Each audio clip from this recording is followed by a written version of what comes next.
Buongiorno, everyone. Welcome back to the Magpie Channel TV for the weekly Magpie Channel podcast. Yeah, episode 3. Episode 3 on a Tuesday night, every Tuesday, live at 7. This is a game like it was last week. Yes. Yeah. Apart from that, they were normally good. That's one at the end of the month. Blackburn. Yeah. Whose idea was a Tuesday night again? Nah, it's a bad idea, that. Well, here tonight you can see there's a different backdrop. It's a lovely backdrop. New Behind location. you there, and for the listeners at home who are listening audio podcast, we are available on Spotify, Apple, all of that as well. Lovely tanks of beer behind us there, which I've helped myself do as well, haven't we? And Got we one or two. Anarchy Brewery. War beer is getting drank. Fantastic stuff. So shout out Anarchy Brewery. We're here now. You can scan the QR code in the top corner or visit the website below. Remember, purchasing more beer helps War Flags as well. Yeah. A bit of that goes donated. As well. There's some Newcastle War Flags around. We're going to get some involved in some of the videos as well. But this week we're going for the nice aesthetically looking brewery tanks full of delicious Anarchy Brewery. And it is as well. No shit. Oh, it is absolutely unbelievable. Not just a paid partnership. This is absolutely No, it's just totally out there, just enjoying ourselves. I'm loving it. Yeah, it's a great location. It's great. They have loads of events on here. The Larbers Town's got wrestling on here on the weekend.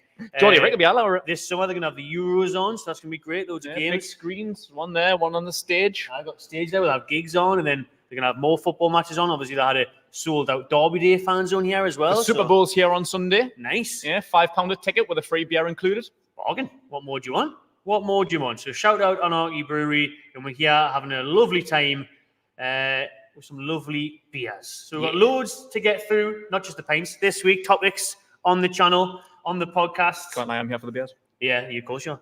We're here. We're going to talk about the Luton game, which is obviously absolutely mental. We're going to talk about the left-back situation, Gordon's injury, potential free agents that we could go for, FFP changes, which is in the title, because today the Premier League clubs have been meeting across a 2-day schedule where they're going to discuss with the Premier League how to sort out financial fair play and PSR. So we'll digest that. And then, of course, we'll look ahead to this weekend's game away to Nottingham Forest. Ooh. So then, let's just have a quick look in the comments. And as always, we do finish off with the Q&A, so get your questions in, more so towards the end. Shout out everyone that is locked in already, over 200 people. Thank you very much. Please do subscribe and like if you haven't already.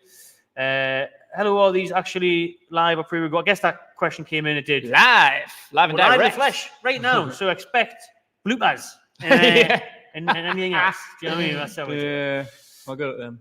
Shieldsy got the hat yesterday. Matty, it's a bella. Nice. Thank you very much. Glad you're enjoying that one. They are sold out again. Comfy and warm. Lovely. We're going to get the last batch in end of this week, next week, and then that'll be it. Sold out yet again, the hats. But you can go to the magpiechannel.com to see what remaining merch is. A couple of hoodies left. Not many sizes, though. What else we got then? Ari Lad says Geordie Gaza. Tony says Keg Trump.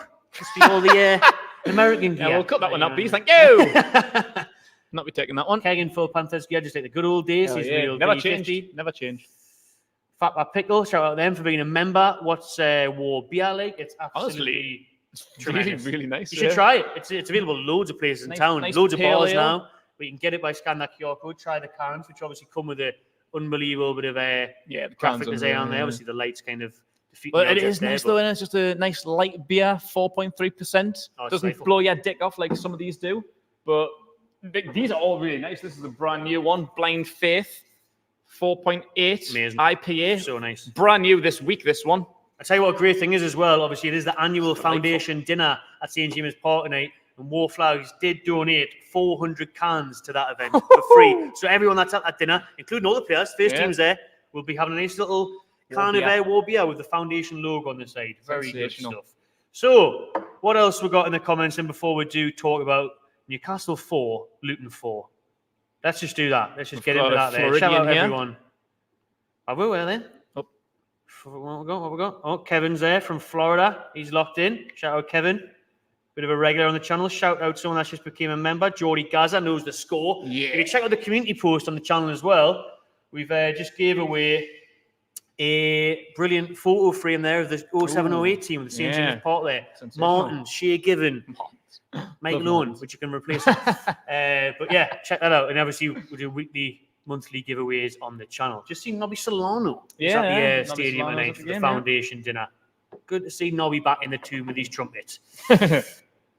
Okay, let's talk about them. We'll get back to your comments in a bit, but for now, how mental was that game on the weekend, Kate? Absolutely crazy. I mean, the last time we had a 4-4 game, I mean, it might not have been the last time to be fair, but obviously the most famous 4-4 at St James's Park was obviously the Arsenal game, which is iconic, one of Premier League's, not just Newcastle's, but the Premier League's most iconic games. This one, I wouldn't really put in that category. No. It was interesting. Neutral, maybe. It was interesting to say the least, but yeah, crazy, as you said.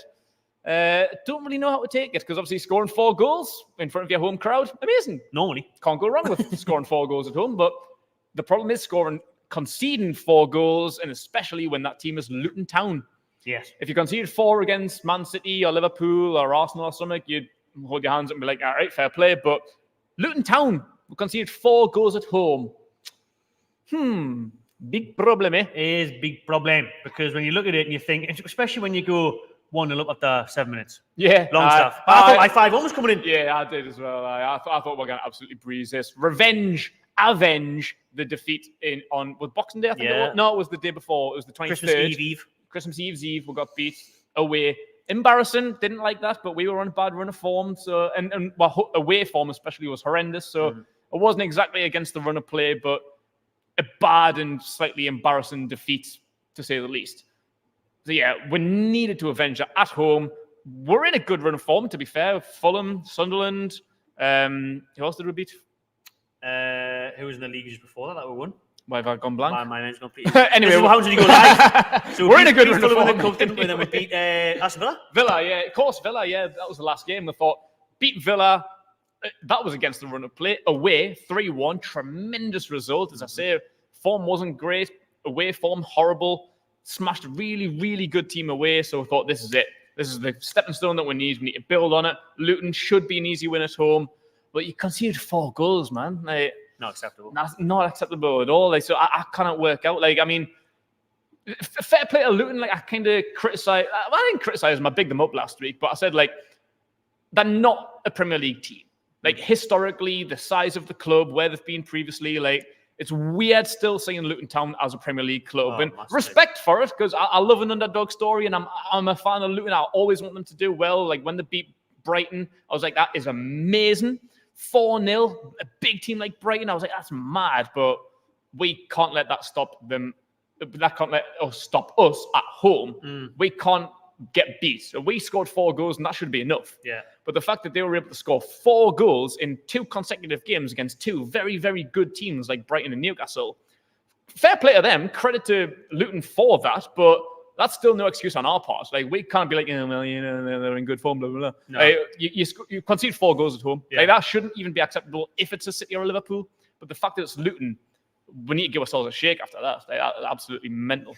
I would do, because Luton were in very good form. They did just put, and loads of Luton fans were in my match reaction giving it a stick, saying you're not giving Luton enough credit. And fair enough, Luton have been very good, and they were dangerous that day. I said in my preview they would be dangerous. I still expect we to hammer them, but I said they'd be dangerous because they're full of confidence. Adebayo's been playing well. He scored a hat-trick. They've got that unity about them since Tom Lockyer, the captain, collapsed, and great to see him back on the pitch before the last game. And I think they've really united behind that, and the manager's got to deserve a lot of credit for me. The manager's doing a phenomenal job. Yeah, really phenomenal job. Right?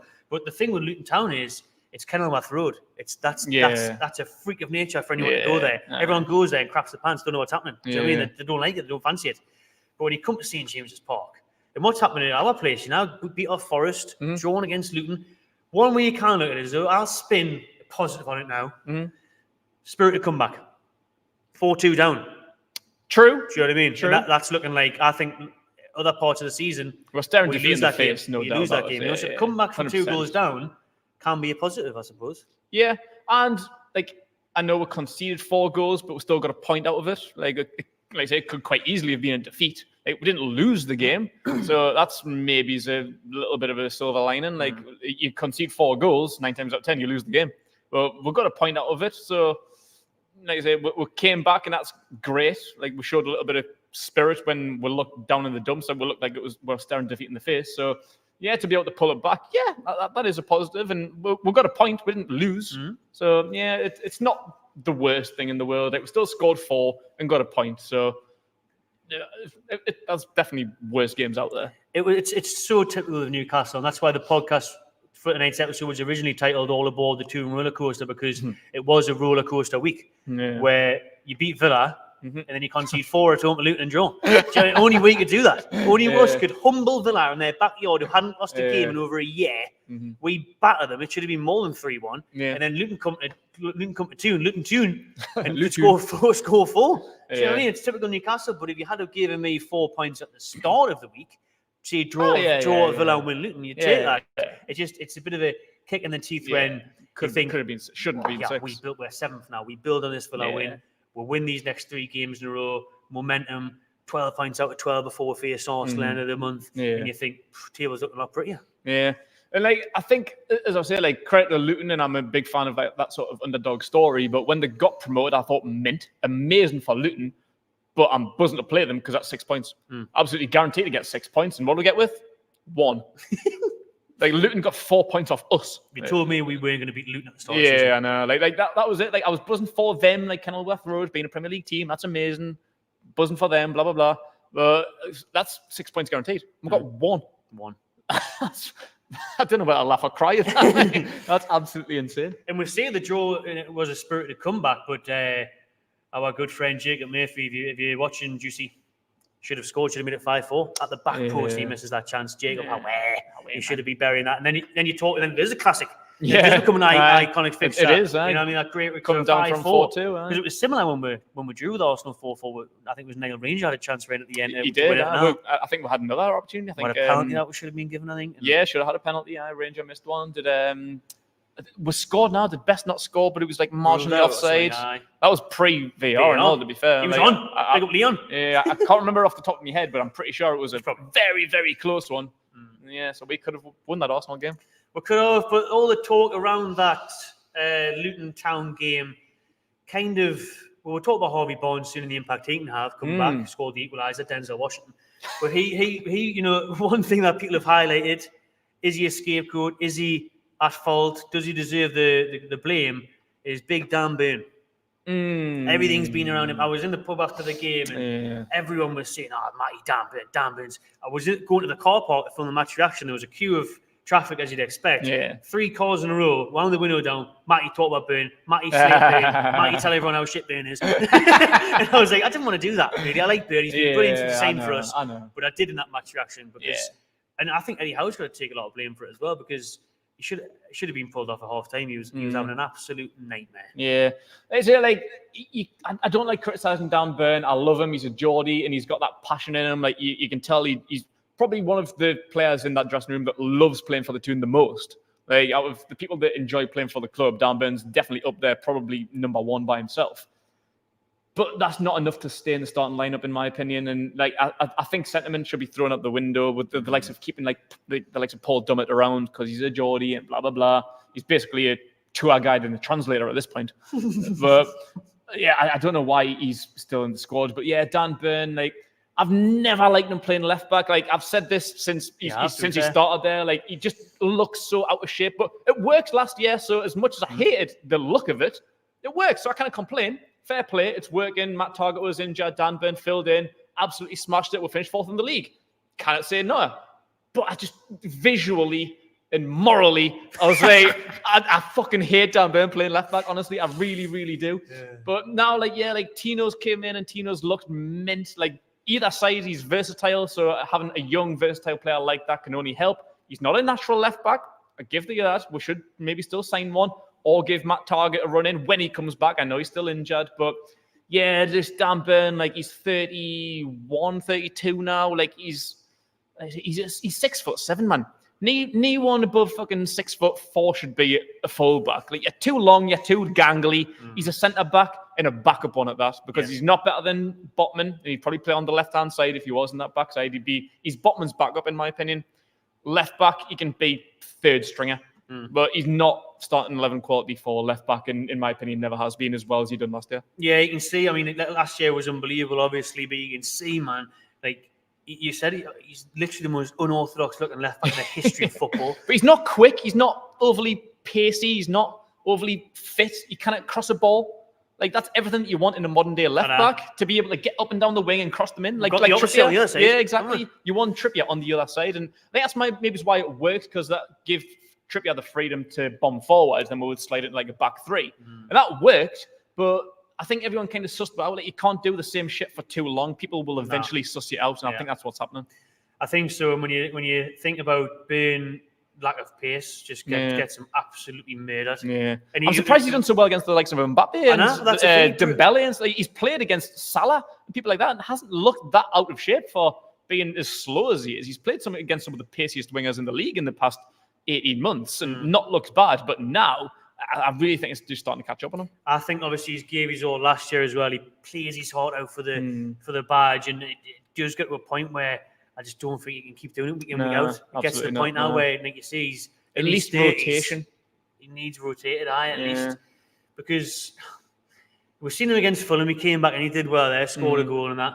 But I just think Eddie Howe as well, like I said, has got to take blame because he's got to manage him better.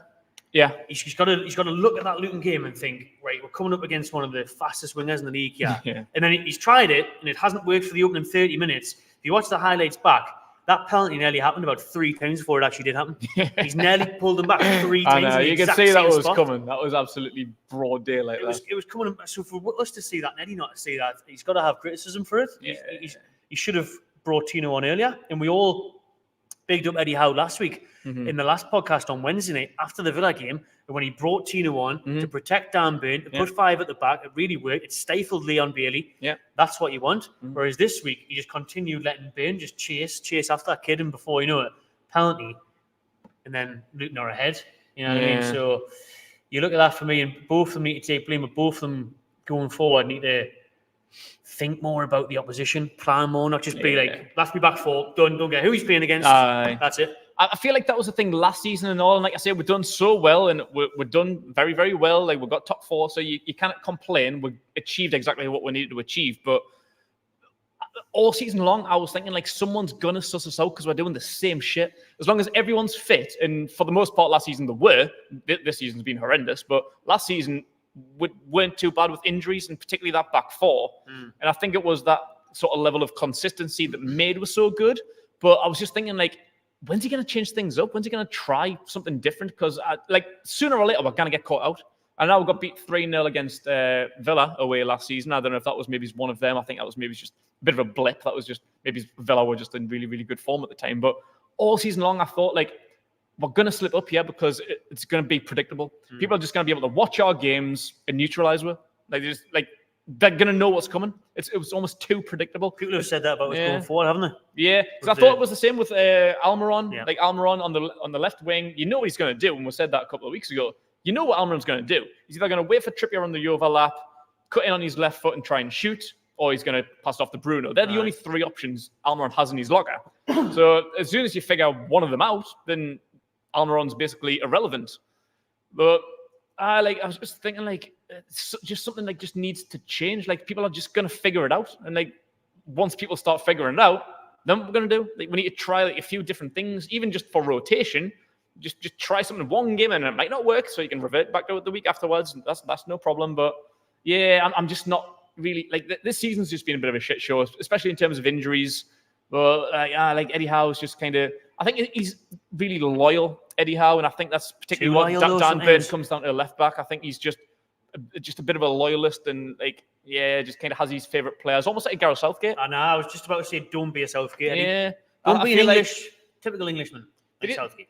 Did he say what that was on Saturday, by the way? Did he say where Southgate was? Oh, watching Henderson, aye. Yeah, but even, I know not many of the Luton players are going to get in the England team. Everyone's talking about Ross Barkley now because he's on fair. Yeah, but for, like, Livermendo, Longstaff, Miley, like, all the English players we've got, and Luton's got half a dozen as well. That could have been about 12 to 15 English players that Southgate could have been watching on Saturday. Where was he? Watching 33-year-old Jordan Henderson playing in Holland. Amsterdam, full of it. Mental, absolutely mental. But anyway, we're not going to get on an England run. But yeah, I'll be having a good time on the old district there, didn't he, Gareth? That's why he went. Didn't go watch the football, did he? Went for the nighttime excursions. For the red lights. Loves the red light, does Gareth. But it just sums up Southgate, doesn't it, really? Yeah, even not throughout the rest of the Premier League. Not surprised. Could have been anywhere in England. Couldn't watch Kobe Manu at Wolves the next day. There's probably more than one English player playing any league game of the weekend. Do you not know what you're getting with Jordan Henderson lately? Like, Literally, he's playing the same player for fucking 15 15 years. years. Do you know what I mean? He's getting worse. He's never changed like his style of play. Like, did he go to that game and think, "Oh, I've never seen him do that before"? Sideways pass, Haven't seen that before, Jordy. Sideways or back? Oh, he played a forward pass on. Get him in. Jesus Christ, myself, kid. But what I will say, lastly, on Dan Burn as well, and make sure you're popping in the comments below. Are we being harsh? Are we being fair? What would you do with the left back situation? Should he stay with Dan Burn or should he mix it up? What I will say is he isn't getting that protection from the midfield that he was last year. That was so pivotal. I think I've seen someone put in the comments something about Joe Linton, which is a very good point. Joe Linton was there, then even Gordon would get back. Obviously, second half he went off. Mm-hmm. Last year, we had the midfield where you were a bit more protected. We had more energy because of the games, so Bruno could maybe get back a bit more. Yeah. Everyone could help him out, and he gets no help whatsoever. I'll say that he wasn't helped at all, and it wasn't just Burn. I thought the whole defence had a bad game. Yeah. Trippier was at fault for one of the goals. He made up for it by scoring, but he was at fault. He rushed forward, then he was caught out, and then they had free space. I thought Botman looked really slow for the first time ever, to be honest, against Luton, with closing people down. And Shaw as well looked like he was. The whole thing was just a bit of a daydream. So going into left back, then Keg, we've got Forest on Saturday. We'll touch on that in more depth towards the end of the show. But is it time for Tino? Tino time. I think for me and absolutely everybody else, everyone watching, everyone in the comments would probably agree. But I'll not be surprised because of Eddie Howe's loyalism. Like if Dan Burn starts on Saturday, I will not be surprised in the slightest. Nah, and it'll be Twitter meltdown. Not at all. But yeah, of course it is. Like, he's younger, fitter. He's got more energy. He can get up and down. He's a brilliant winger. Like, good dribbler. He's strong. You can put in a well-timed tackle. He's everything that you want in a fullback. So, of course, and like I know left back isn't his natural position. He's probably better on the right, but he's as good on the left and certainly better than Burn. Whoever's the best player for the job should get the job. End of story. Like, yeah, I'd probably prefer the same on the right, but he's better than anything else we've got on the left at the minute. So why the fuck doesn't he play? Simple as, full stop. Best player plays the game. And for me, obviously, and everyone else, that is Tino, not Dan Burn. So, yeah, absolutely. He should, but will he? Probably not. No, he probably won't. Yeah, you're going to see the team news on Saturday, and you know it's going to be... 100%. It's going to be... For me, I think it's absolutely insane. Yeah. If we think about who could be playing for Forest, actually, it'll probably be like the ex-Man U player, what's he called? The winger. For Forest. Oh, Elanga. See you there. Do you know what I mean? Look at the problems the cause were to him. Gibbs White. Gibbs White, yeah. Do you know what I mean? Chris Wood, even. Fuck off, Chris Wood. I'm not doing any videos of Chris Wood. This podcast next week is cancelled. If Chris Wood decides to turn up and play like fucking R9 again on the weekend, like, I'm not having it. I'm not. If he turns up, he may as well get the haircut at this point. The little fringe. Do you know what I mean? Oh my God, Chris Wood, if he scores a... Elanga or Hudson-Odoi sees Tony there. Both of them. I forgot about Hudson-Odoi. Yeah. He scored a great goal last night. Last night? No, on the weekend, 1-1 against Bournemouth. Which was a good point for them, to be fair. But Chris Wood's injured, says Decker, so that's fantastic. Ooh, lovely. News. Great news, because he would have turned up again. So the hat-trick hero. Injured. But to be fair to one, he's back and he's a threat. But for me, it's got to be Tino time. It should have been Tino time last week. 100%. I think Dan Burn has a place, definitely, for certain games. Squad, 100%. Burnley, he can play at left back. But no, I do like Dan Burn with Tino Livermento's there, £40 million, young up and coming. We've seen him, how good he can be so far this season when he's been given a chance. He's got to be given the starring role now for me. Yeah, he really has. And then, like you said, going forward long term, I think Burn's position has to be just squad depth centre back. Yeah, it has to be. Even left back, like every now and then's fine. Not going to complain about him playing left back every now and then. Like if Tino's injured or if Matt Targett's still injured, if Dan Burn plays, fine. I ain't got a problem with that. But like I say, he's back up in both roles. He's not a starting 11 centre back, and he's certainly not a starting 11 left back. Yeah, he's not like. So let us know in the comments what you think, and on Spotify and Apple as well. You can drop comments in there, and we'll get polls going and stuff about what you think regarding the left back situation. So going forward, there is also nearly 500 people watching live, so do smash a like and subscribe if you haven't already. One player that did get injured on the weekend, which is again typical Newcastle, the two roller coaster. Harvey Barnes comes back. Yep. And then Anthony Gordon gets injured. Tag team. Just like Isaac and Wilson. Literally tagging out. Just like Royal Rumble. Just like Devon and Bubba. Royal Rumble. Just one goes over the rope, one comes back in. Do you know what I mean? Oh, my days, man. Actually, before we do get on to Anthony Gordon, let's talk about Harvey Barnes and his impact on Saturday. Yeah. Equaliser, great finish with his left foot outside refreshing. the box. Yeah. I'm buzzing to see him back. Absolutely. I tell you, the vision, didn't I? Yeah. Might not have been 5-1, but I said Barnes off the bench. Yeah, I think having anyone back, to be fair, but I think people forget about Barnes because he was just a new signing this year, only played in a handful of games, scored the opening game of the season. And how far in was it? Like, when was the Sheffield United game? It was only like 4 or 5 weeks or something on it. So, September. Yeah, I think people forget about him. He's been out longer than he ever actually played. And yeah, I just generally think people just kind of put him in the back of their minds and just forgot that he even exists. But I have with Charlie, to be fair. Well, that's true. But I think people forget how good that he was as well. Like last season, played for Leicester, who got relegated. Loads of goals as well. He scored loads of goals, but I think people like really underrated him as a signing. Like people were like, "Why are you signing a relegated player? Like he's not that good. He's not worth the money." Blah blah blah. But he really is. I think he's an absolute phenomenal signing. Very very good winger. Either side, whichever one you want to play him on, he can play either side. So yeah, I'm buzzing that he's back. It is a breath of fresh air. Especially Gordon's out now, but we'll touch on that in a sec. But yeah, like having any player back is absolutely so refreshing. And I've seen this on Twitter on deadline day now. I don't know if you've seen it, but I don't know if we're going to touch on the transfer window. But may as well. Not much to touch on, though. That's not at all. But I've seen on deadline day someone posted, would you rather, and I'm putting this to you, would you rather have... on deadline day, and that's past, so it's irrelevant, but hypothetically on deadline day, would you rather have had one big, absolutely massive, sexy, big money signing or get everybody back? I'd probably say everyone back. Yeah. Because that outweighs one player over, you're talking Willock, Barnes, Wilson. So yeah, big, sexy, big money signing. We'll probably get injured next week. So. Yeah, well, exactly. You play one game, score hat-trick, and be over, Or you'd have some sort of Gowning problem.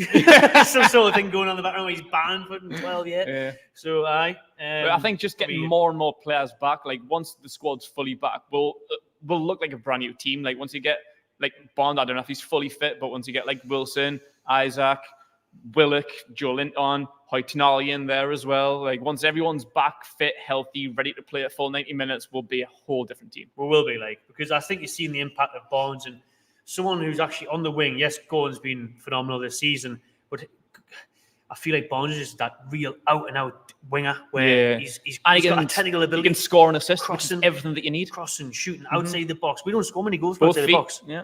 But Barnes is there to do that. And he looked lively, he looked sharp. Yeah. So hopefully he is ready because he obviously could be called upon this weekend. I might need him, But Harvey Barnes, it's brilliant to see him back. What you said, though, people were questioning the price tag over him. What was it, 35, 40 million? Because he'd got relegated. But for me, I just think it's because he hasn't got a sexy name. Harvey Barnes. Yeah. Sounds like a postman. Harvey Barnino. If he's 90 million, no worries. Barnino. You know what I mean? 95 million. So Barnes, I'm buzzing to see him back. And I think he could honestly be playing a big part for the rest of our season. Absolutely. 100%. Really looking forward to seeing what Barnes has got to offer. 13 goals last season for Bobby Barnes, says Tony, which isn't bad unless I think maybe he's only had one assist. I might be wrong. Someone might be able to check that for us. But even so, like it's double figure goals and assists, which is what you need from a winger. Definitely what you need. And that is the case even more so with Anthony Gordon coming off with a moon boot. And then he got buzzing. Great, when I seen that afterwards, I was like, just cancel. I can't. That is typical of Newcastle. That is Newcastle all day. What's the point anymore? You can't be serious, man. Like, literally, you got Isaac and Wilson who are never fit together. It's like one of them needs to be fit for them both to be fit. It's always swapsies. Now Gordon and Barnes are swapsies. Literally is fucking Devon and Bubba, fucking Jeff and Matt. And then you've got Holly boys, Dudley boys. Yeah, Willock's meant to be back soon. Then Joe Linton gets injured. It's like, can we just have like one player? Fucking TLC match, yeah. Two for this. You know what I mean? Can we have two players in each position, please? That was the whole point, wasn't it? You know what I mean? My God, man. So Gordon comes off, but apparently it's not as fearful as first seemed. Now this is just coming from the Chronicle. I think it was saying that he could be all right for this weekend's game against Forest, which would be a big surprise. Considering he went in crutches, and then he was pictured the other day at the Merit Centre, still in his crutches. Oh, so you haven't seen that? Some kid got a photo with him with the crutches, and a couple of pages reposted it. So I'd be Very surprised. Nah. And whatever Eddie Howe says on Friday, Yeah, take it out with a pinch of salt. Yeah, because Take it what they were talking about Isaac. Tyndall trying to say he's out. I was like, is he? Cheeky Jason. I don't think so, my friend. Very I cheeky. wish that was true. But My dog doesn't give a fuck. He makes up whatever he wants. Yeah, so Eddie Howe will be back on Friday with his press conference guy. Oh, I Gordon's fit. I got started. I 100%. He's absolutely fine. Just been doing up the Time Bridge there. Just broke his toenail, man. He'll be all right. Just been running up doing the Time Bridge. He's green paint. Getting it ready for you. He's absolutely sound. Been volleying them in all day. When you leave on a moon boot and you're in crutches, then a day or two later and you're in the Metro Centre still on crutches, yeah, that's not a good sign. You're going to be out for at least a couple of weeks. You would have thought so. Which the Chronicle also, I think it was the Chronicle, someone, I think it was, said that Isaac would be out for the next 2 games. Which when that news first broke, and we said it last week on the pod, 2 to 4 weeks. Have we got any notifications? No, we haven't actually. We've normally got some live breaking news on the podcast every week. Oh, have you got something there? No, not today.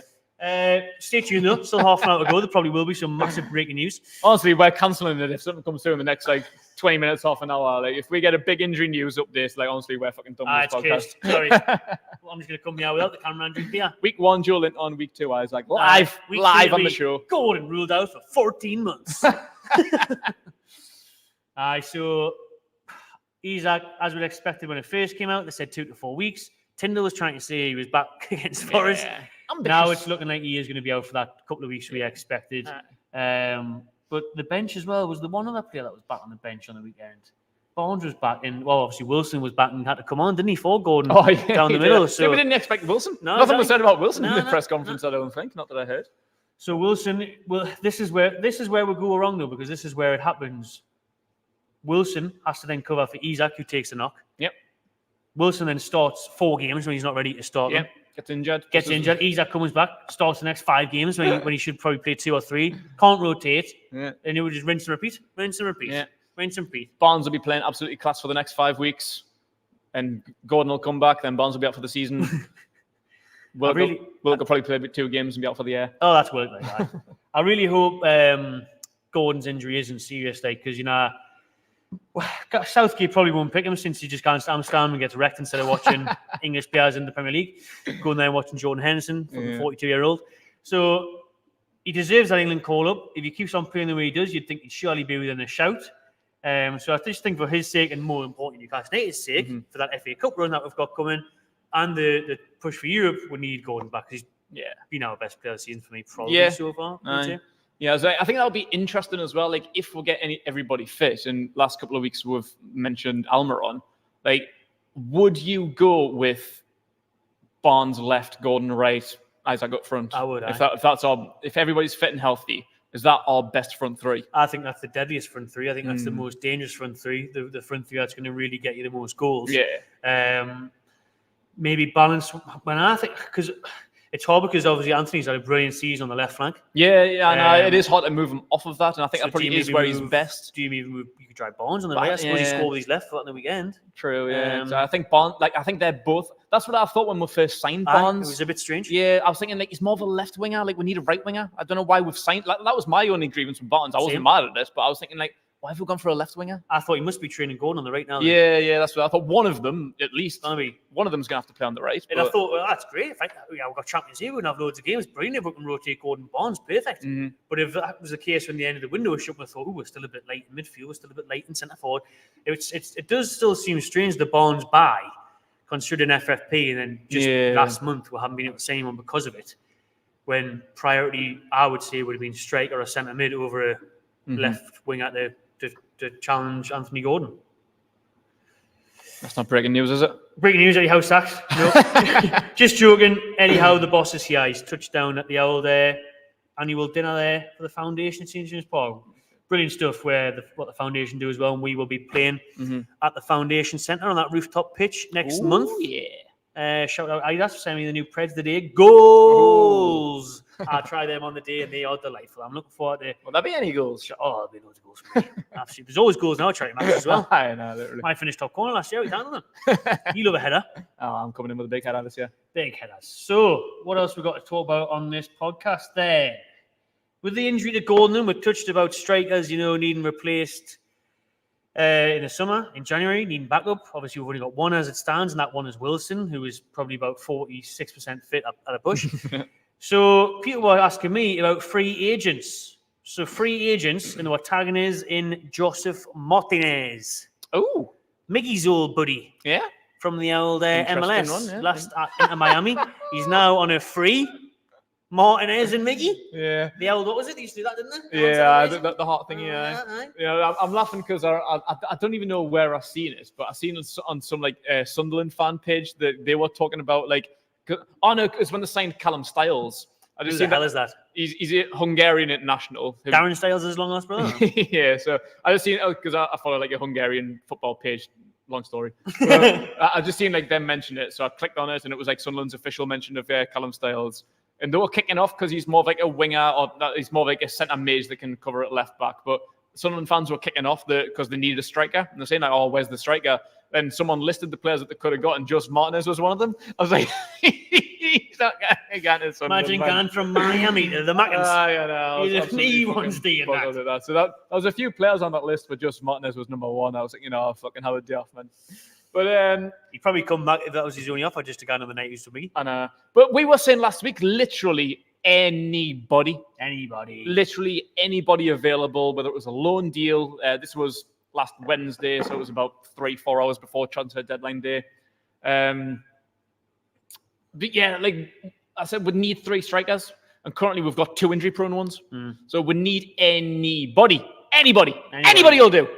But yeah, anybody who's half decent, and we were linked with Martinez. Like after we signed Almiron, like I said, they were good friends. They still do the heart thingy, even though they were separate.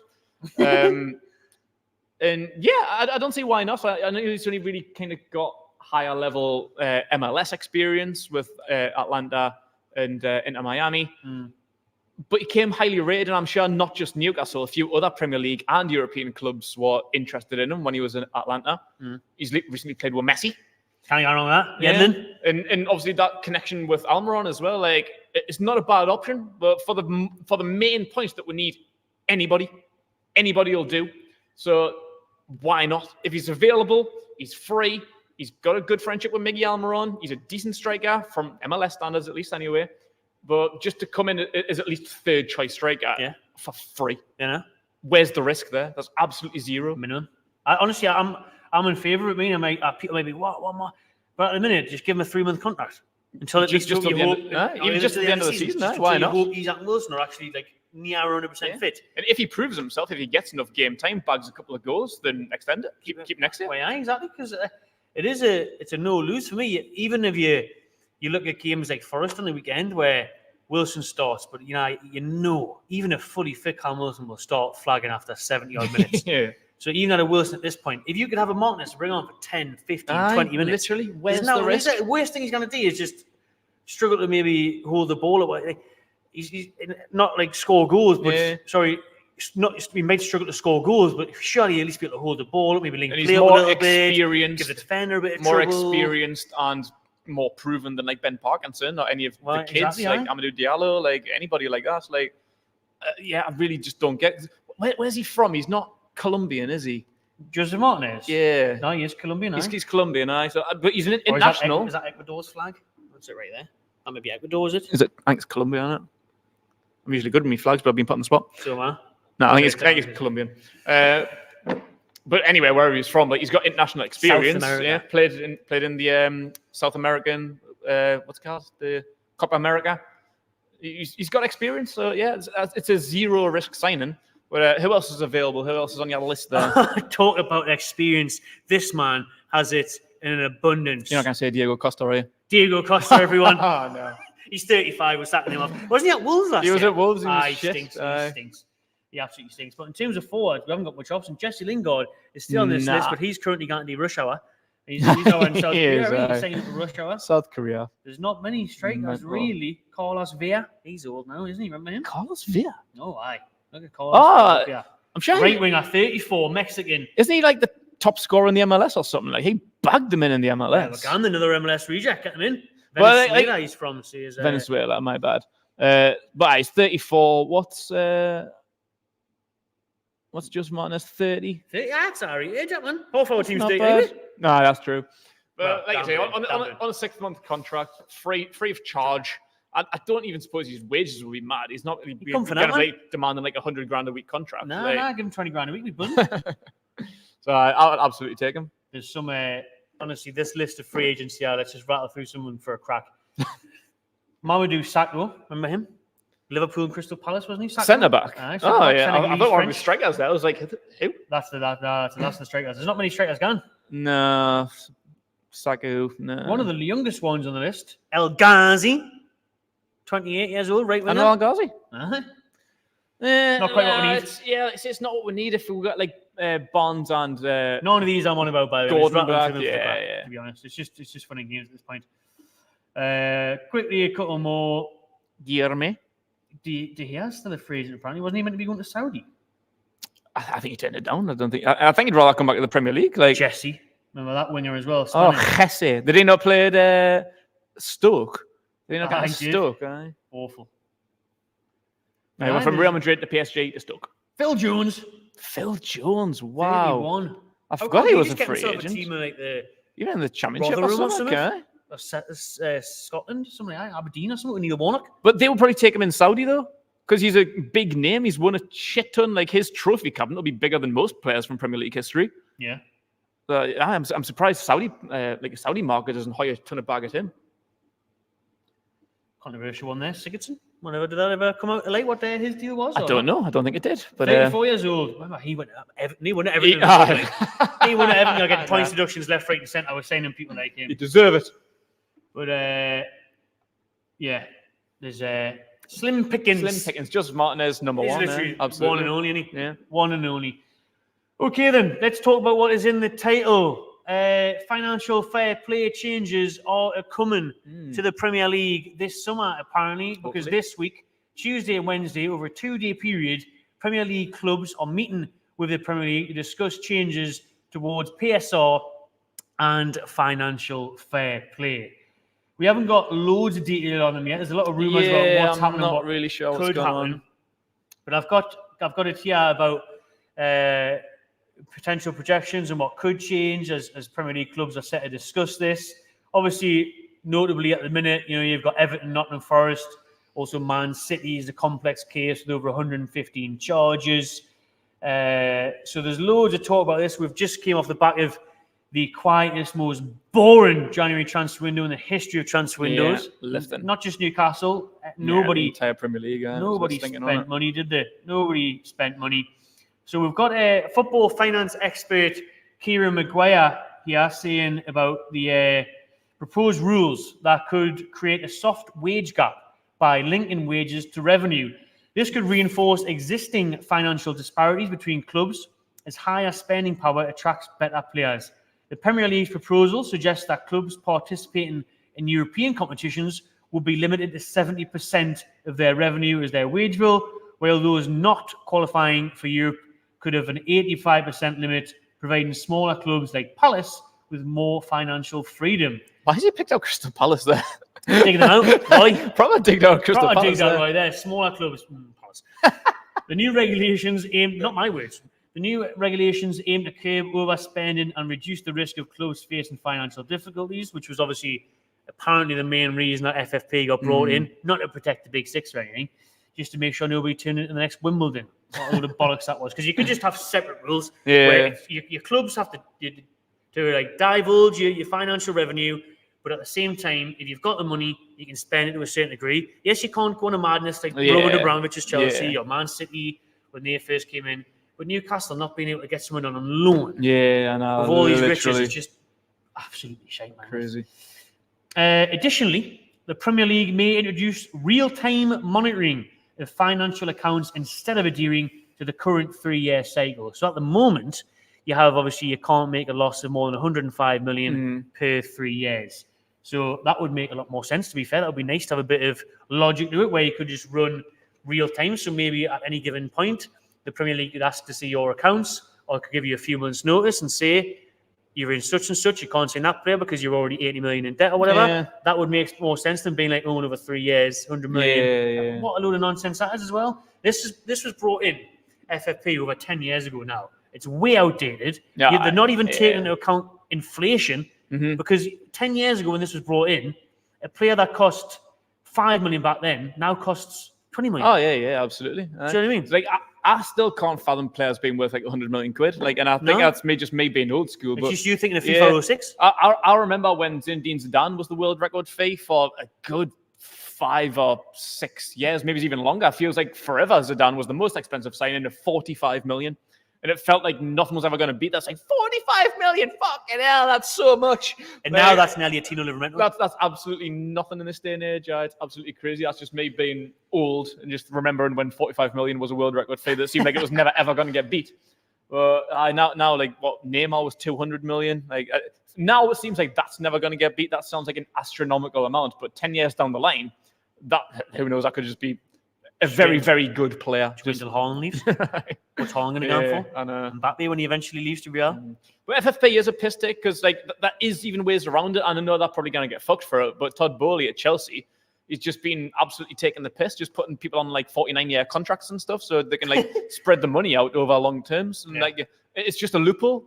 Like I know they're probably going to get done for it, but as it seems like that's sort of within the rules. And that's what they need to try and like sort out. So it's like, people's actually found out that they can get around this. How do we fix it? But it just never really worked in the first place. Like say, like Newcastle's got all this money, but they can't spend it over a 3-year period. And like, I just think that's absolutely crazy. Like it just clearly doesn't work for better or for good. No, Todd Bowley, you mentioned Chelsea. He's cocked it though because he's gave these players like Enzo, Caicedo, Barry Shield 8-9-year deals, and you can tell how much they're not lost. But the thing is, though, they're going to need success. I think I read a report probably about a year ago, or maybe at the beginning of this year. Like they're going to need to win a Premier League and be absolutely solid Champions League team in the next 2-3 years. Otherwise, financially, they're fucked. And now they're 10th in the league. Where were the last season? 12th or something? Half now, 12th. That's that defeat of Wolves. Is it like they're just putting players? It's like getting to Saudi. They're just getting on massive contracts, guaranteed money, big wages.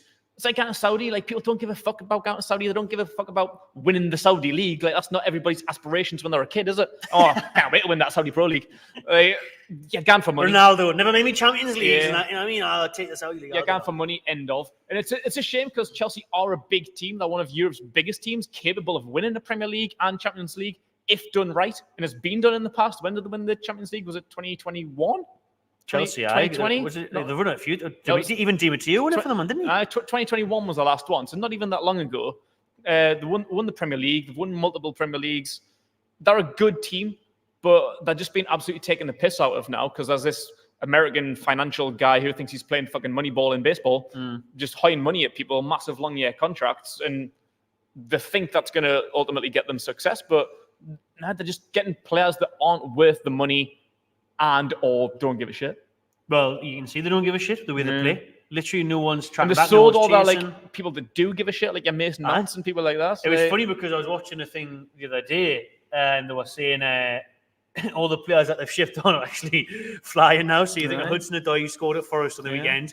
They've set the Celt that they gave that kid to Burnley on loan. He scored a brace on his debut. I think it was Fofana. Oh yeah, Fofana. Yeah, he scored a brace. You've got other people shining all over Europe. Tamuri. Tamuri and that. So you've got the players that let go. Like they do well when they leave, and you can see that where's their motivation. If you don't want to fall in that trap, and I'm so glad in a way Newcastle didn't do this because it would have been quite easy to try and go Caicedo 100 million. Oh man. Caicedo was signed for them now after the back of a good 6 months at Brighton, and he's on silly money, 200-300 sterling. Yeah, he's 32 or something. He's on £325,000. What I don't get is like in the summer transfer window, one of the top 2 targets were both central defensive midfielders in Caicedo and Romeo Lavia, and one of them was almost guaranteed to go to Liverpool, and the other one to Chelsea. And it was like a bit of a toss-up between who was who, but both ended up getting Chelsea.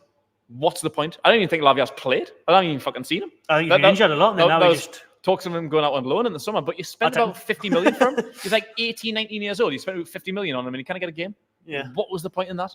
It goes back to Chelsea under the early like Abramovich Mourinho days where they were just signing like Steve Sidwell just because they could. Number 9, remember that? They had one good year. Khaled Boularus. They were just signing anyone just because they could. I think just to stop people from buying them. I think it was just a greed thing. Like one good player, probably never going to play for Word, but X, Y, and Z. Man United's interested in them, so I will sign them just so they don't, and then they just never ever see them again. So that honestly makes me feel a bit better about Newcastle and the quiet January and the way we're going about things. Yeah, we could have done that. Looking at us now after just playing the Champions League, Chelsea had a free hit. Oh yeah, yes, they're in the final. I'm still gutted that we didn't beat them because we should have beat them. They are crap. Yeah, they are 1 second away from doing it as well before it goes to pens. Then we would have Borough, we would have been in that final. I'm still gutted about that, but. You look at them having all this time to train, and Pochettino, one of the best young coaches in the world, and all that. And he came in there and they're bottom half. Yeah. You talk about they're going to have to be Champions League successful. They're nowhere near that at the minute. Yeah. And then Newcastle are still, even after all these injuries and everything else, and all the Champions League games, still above them. We're still in the FA Cup, and they're doing a good cup run as well. So, it could be worse. We drew at home to Luton, but it could be worse.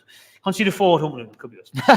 Just get back to the FFP stuff in. We went on a Chelsea tangent there. Yeah, sorry about that. Louis Beneventi, we tuned in. Sorry, Louis. Chelsea Echo.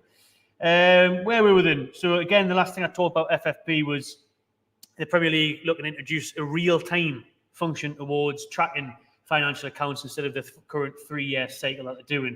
So this would require the clubs to submit their accounts for the previous season by the end of December, allowing for timely processing, charging decisions and sanctions before the end of the season. So again, just helping the clubs now, being a bit transparent. Do you know what I mean? Liaison with them.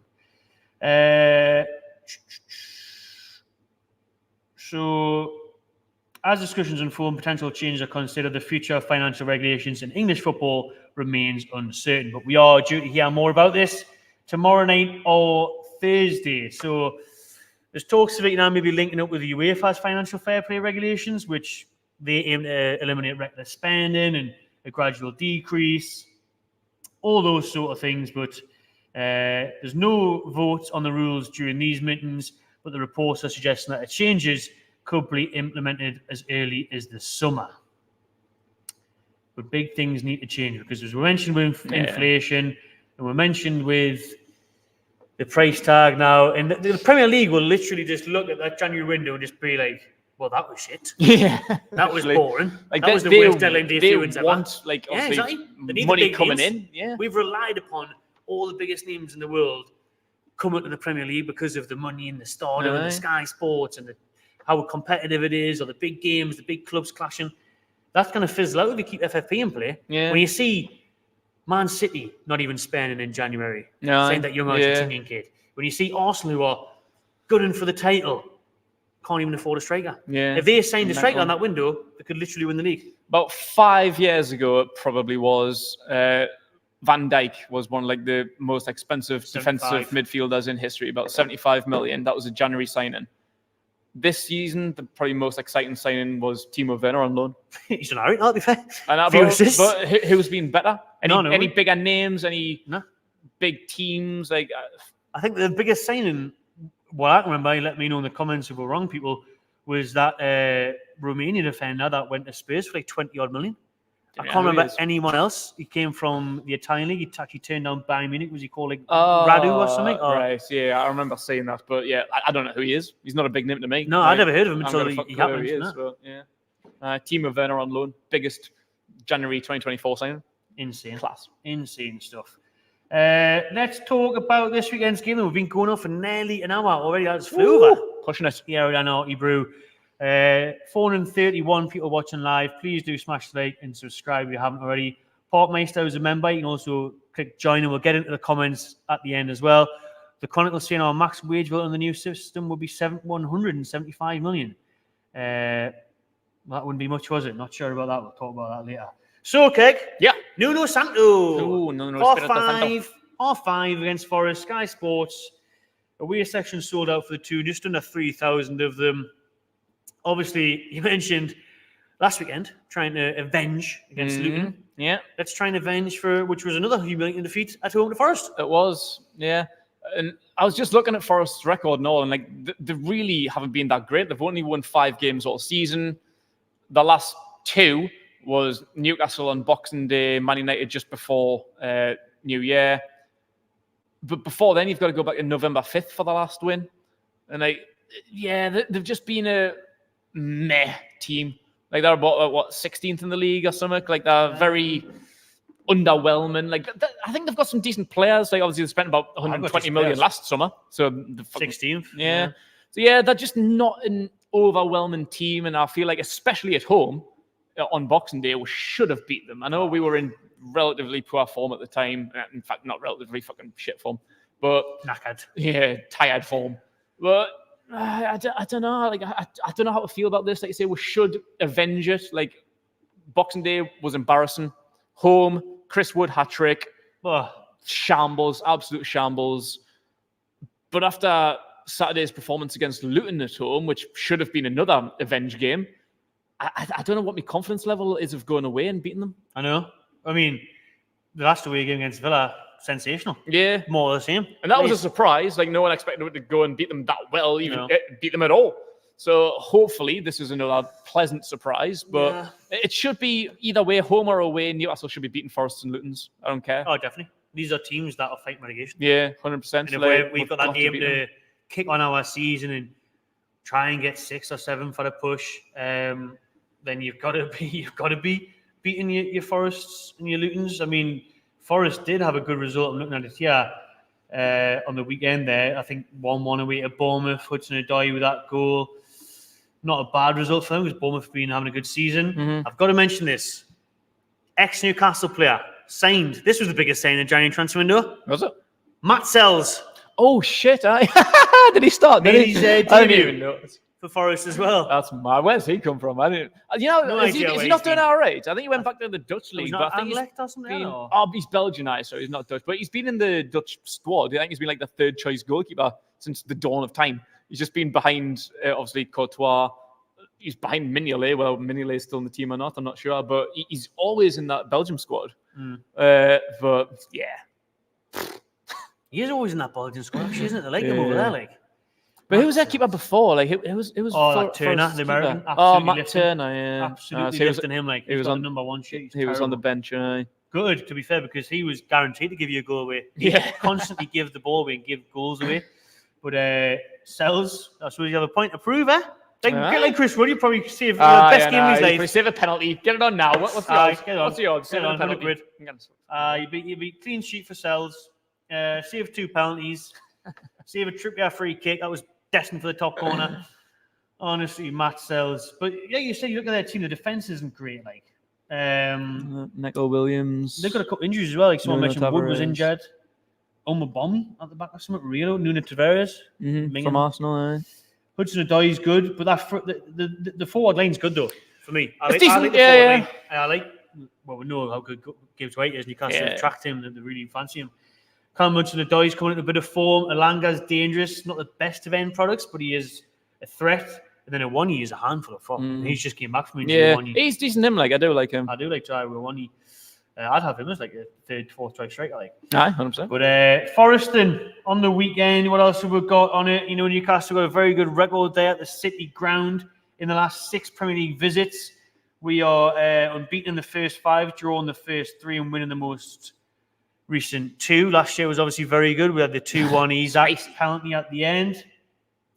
We're talking here, the optimism over Anthony Gordon being available despite going off at half time with that twisted ankle. Wilson should be okay, where you think Isaac would still miss out. And we're still awaiting comebacks for Anderson, Willock, Lascelles, Target, and obviously Nick Pope. So, I think that'll be interesting though, because I don't know how confident I would be in starting Wilson. Like if he's 100% fit, I'd only play a player if they are 100% fit. And obviously we've got no Isaac, and we're definitely not going to have Gordon either. So are we going to force Wilson into the starting 11, or are we going to try and change things up with a false 9 or something? Like I don't know what we'd do up front. If Gordon's out, it's going to have to be Algo, Barnes, Miggy, Wilson. Yeah, but that's what I mean. Can Wilson play? If Wilson's not fit, I've got knees. That's what I mean. Like, are they going to force him to come in the next few days? Literally. Like, if you haven't, then are we going to force Wilson to play if he's not 100%? Are you going to play maybe? Hasn't anyone that could even play as a false name? Really? No, I know. I think Almiron done it a couple of times in the. Oh, John. It was. To be fair, it was the first time Graham Jones came in. Graham Jones' first game changed things up. Everton away, they played Wilson on the right and played Miggy as a false 9. And to be fair, well, fucking class. Wilson scored 2 goals, 1-2-0 away. The Graham Jones effect. But yeah, I don't really fancy doing that again. Yeah, we're literally going to have a forward line full of left wingers, not we? Really? Right. Let's just hope Wilson's fit enough to get something going in the game. We mentioned obviously Sells, ex-Magpie. Looks like Wood is going to miss out this game through Champion. What was it? Yeah, what injury was it? It was a hamstring injury that Wood is going to miss out, thankfully, because he's already scored 3 against us this season, so that's good. And actually, John Joe Shelby's permanent move to Rizespor has been confirmed. So he was on loan to Turkey. Oh, was he? I thought. Now he loved the Turkish delight. He loved the sunset. He's got an afro now. He looks good. Well, Turkey, Mr. Chandler. Hair transplant for John Joe. So Forest Premier League home results so far this season. They've had 3 wins, including against Villa and Man U. To be fair, so they do turn up more against the bigger teams, and they've drew with Luton, lost to Bournemouth, lost to Everton at home. So there we go. Sky, 5:30. Keg, score prediction, please. Oh, I'd have an hour with this one. I'm not all that confident. I'll probably go with a 1-1. 1-1? Yeah. Would that be a bad result, or would you take that? I mean, a point's a point, but I'd take that as a bad result. Yeah. I think we should be winning, especially having lost to them at home. Like we talk about avenging. We should be avenging this game, and I know it's away, and I know our home record's been, our away record's been appalling this year, and they can be a little bit tricky. But I really feel like we should be beating them. At least 1 game out of 2, we should be beating them. But we've got to win this game for me. I feel like this is a must-win game to try and get a little bit of momentum going before playing Arsenal. So yeah, I want to win this game, but so heads telling us a 1-1 draw, which for me is a bad result. I think if you had have beat Luton, then a 1-1 wouldn't have been the end of the world. But after drawing against Luton, you've got to say it. Yeah. And you look at them in the table, they get draws, they're not really that great. 16th, the 16th, man. If we've got aspirations of being top 6, top 4 is gone for me. If you're trying to get European football again, I don't think we'll get 5th. You've got to neither do I. I think we'll get 6th or 7th. And even that would be alright. I think 6th at best. But if you want 6th or 7th, you've got to be Forest. You've got to be teams that are in the relegation battle. Yeah. This early, you can kind of forgive the relegation battle teams if it's April, May, because they're fighting for their lives. Now that it's only just in February, you've got to go into Forest. And listen, Forest, it is a hostile ground. It's not going to be easy under the lights, all that stuff. I didn't underestimate them. And now they're 16th in the league. It's got dangerous players. Gibbs White, that can hurt. We're Wanyi. But for me, I'll be optimistic. I'll say we'll win this one 2-1. I'll go 2-1. I'd like to think so. Like my head's telling us obviously 1-1, but I think it's going to be close. Even if I am being optimistic, I think it'll be a close game. I'd like it to be a game like Villa, be a 3-1. That'll be absolutely sexy pants. Sexy pants. I think 2-1's a brilliant result. But hopefully, fingers crossed. Fingers crossed. Drop your score predictions in the comments below, people. And as usual, I'll be back on Friday with the match preview and press conference reaction. Will it be Eddie? Will it be Jason? Will it be Graham? Maybe Graham. Maybe Graham. Might be Graham. Might be. Thank you to everyone that's tuned in. Thank you to Super Chat. We'll rifle through them now. Get your questions in. We'll run this for another 5 minutes or so. Get your questions in the chat. Thank you to Andrew, sent in the Super Chat earlier on at the start of the show. All right, lads. I am proper looking forward to seeing what Adidas has in store for us when they come in. So am I. It's going to be Can't sexy. wait. But we've got loads of money spare for that as well, Andrew, because that's going to be sexy but expensive. It's expensive. Because I see all of the Adidas range that they put out for Arsenal when I'm watching DR Sports and Robbie's wearing it all the time. Cecil's wearing it, you think, oh, that tracksuit's lush. That hoodie's nice. Wow, what was that, the new training gear? Yeah. And I think, my God, I'm going to have to get a fucking loan out to get all these Adidas gears in, literally. They do have some kits now. They're not bringing out like special edition kits and stuff. Underground kits. Metro kit? Yellow and black? You never know. But I'm buzzing for Adidas as well, Andrew. Cheers to Joe Geordie for this super chat. If Gordon, Wilson and Isak were injured, who would you stick up front and why? Preferably an actual scout player, not an academy lad. So briefly on the academy, obviously you'd have a Parkinson, Diallo, Ndoweni went out on loan, I think. He did, So who would you stick up front, Keg, and why? I don't know. We did touch on that before. Like I know Almiron's played as a false nine a couple of times before when Graham Jones first came in. We've touched on free agents, but I really, really don't know. Can Barnes cover as a striker? I really, really haven't got a clue unless it's going to be Parkinson or Diallo. Fabian Shaw. And shout out Decker for becoming a member. Let's have a look at the last few chats then before we sign out tonight. Paul Meister, who's a member as well. I hope there's a Toon Adidas handball special in black and white with a blue flash and a gum sole. Sounds nice. There we go. Don't really know what you mean, but sounds nice. No, it sounds good, right? Best chant now and ever? Oh. I like the Sandro chant at the minute. The ole, ole, ole. That's a catchy one. Ever. We do like the intro. Who's that team we call United? Yeah. Blading races. The good old classics. Like, to be fair, some of the newer ones cringe me. Like, I fucking hate them. Oh, which one don't you like them? Oh, I don't like the older Sandro one. It was just the last line in it. Oh, right, aye. I can't even remember how it goes now. I'll probably erase it. Moretti spaghetti. Yeah, it's shit that. Aye. But it's just actually, it's just the last one. I mentioned the last line, so it goes like fucking hit Sunderland. Like doesn't rhyme. Nah. It just seems like a line that's just been stuck in. It's shit. Yeah. Not a huge fan of the Dan Burn one yet, to be honest, because it's been ripped off like a fucking Clubland track. Like it's lifting. not a fan of new ones. Where's the list of upcoming live streams? I missed 2 now. You've not seen them, Jordan. Oh, how are you, man, Jordan? Every Tuesday, Jordan. Same time at this game. Live at 7 p.m. every Tuesday, and then live streams. That's the live stream for the lot. Really, sometimes after a match game, if I'm not there, I'll do a live reaction. So this Saturday against Forest, 10 minutes after full time, there'll be a live match reaction then. But with the podcast, obviously it's streamed live, but it's on YouTube, so you can go and watch episodes 1 and 2 now, and they're also available on your audio podcast platforms. Exactly. So they're always there: YouTube, Apple Music, Spotify, Amazon Music, or whatever it's called these days. It's all there. It's all there, Jordan. Go catch up. It's all there. It's all there for you.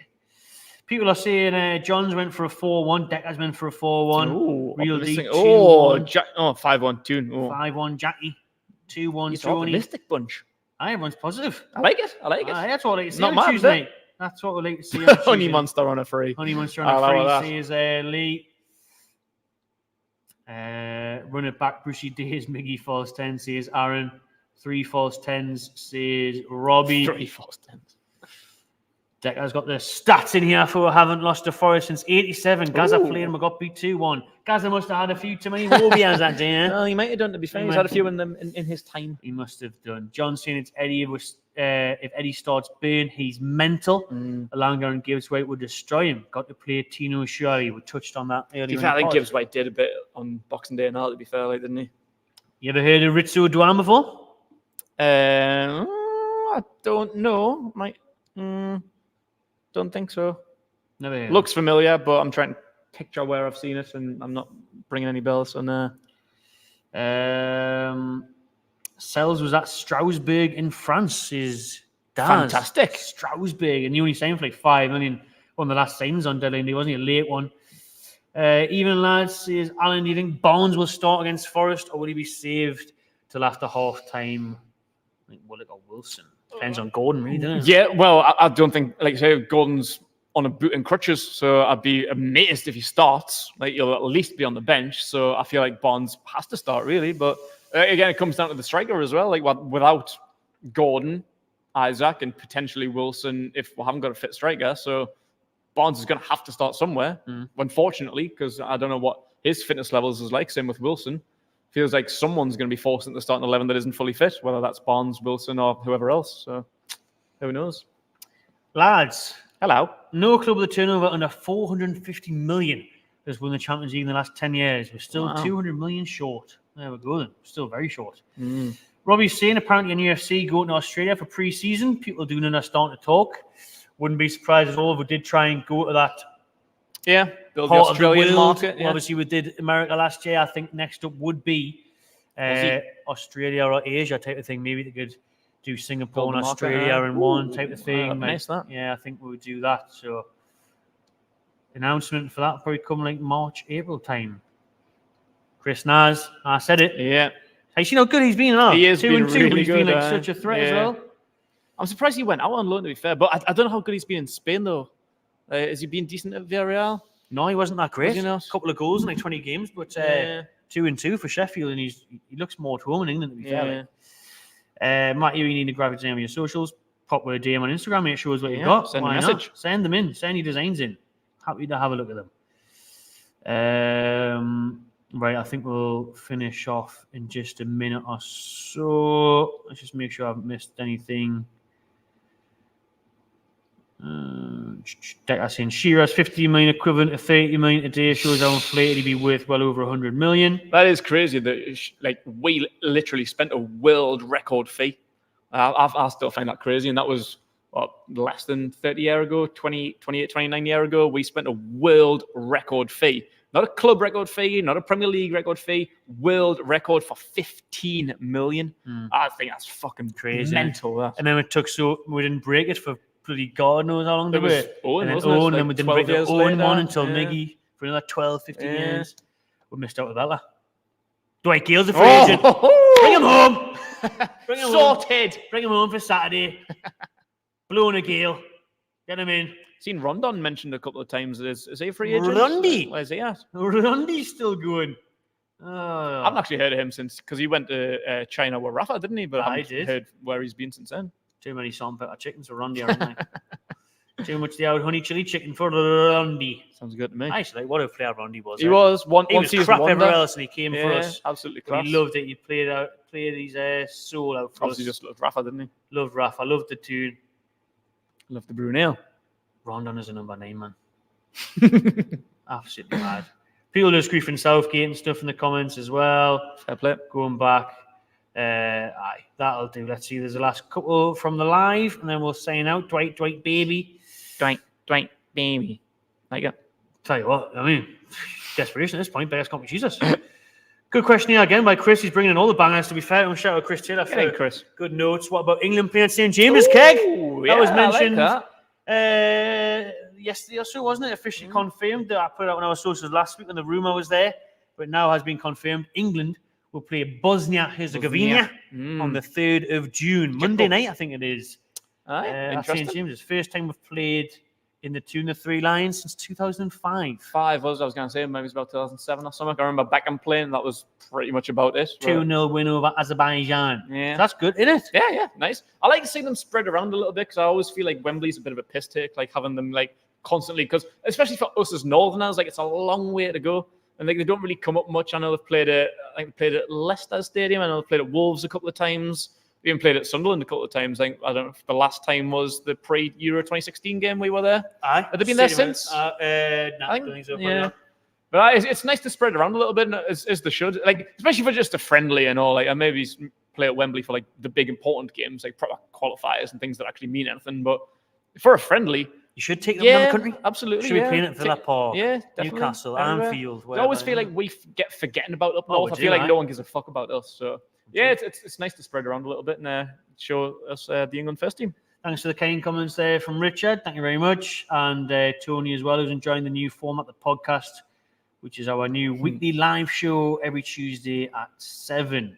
That'll do then. Thank you very much, everyone that has tuned into the podcast and who has listened on audio platforms as well. You've listened on Spotify, Apple, Google, wherever you get your podcast. We are on there in your ear every week as well. Thanks very much, people. Thank you again to Anarchy Brewery for hosting us this evening. It's been fantastic. Here. I'm going to take the rest of these more beer cans home and enjoy myself. Yeah. Everybody else should do the same. Well, they should do the same, and you can do the same by scanning the QR code or going to the website below there, which It's always get it at the wrong angle. Where is it? There you go. You've got it.